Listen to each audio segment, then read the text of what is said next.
This is the Romanian deadlift, also called the RDL for short.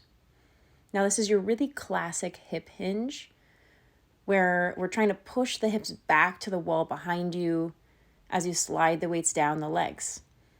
Now, unlike a squat, we want the feet just under the hips, and we're really pushing the hips back, trying to keep the spine neutral, head looking down. So if you do this in front of a mirror, you can look up at the mirror for a second, but then try to gaze down as to not bother your neck.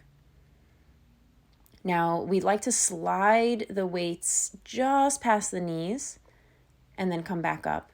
And as we slide down, think about stretching the back of the legs. So the hamstrings and the glutes, pushing the hips back, keep the back flat, and then drawing the belly button into the spine so that you don't use your low back.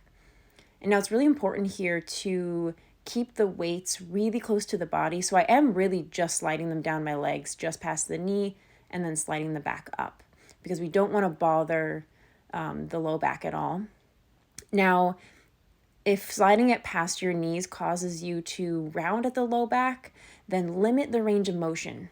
So that just means you're a little bit tighter in the hamstrings, the glutes, or the low back.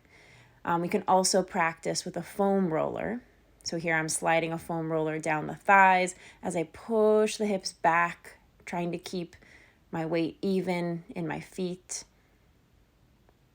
And now what the foam roller teaches you is it teaches you to engage your lat muscles. So those are the muscles like around the rib cage, and the big back muscles that help you brace the upper body. So as you roll the foam roller down the legs, you'll squeeze through the lats and brace the upper body.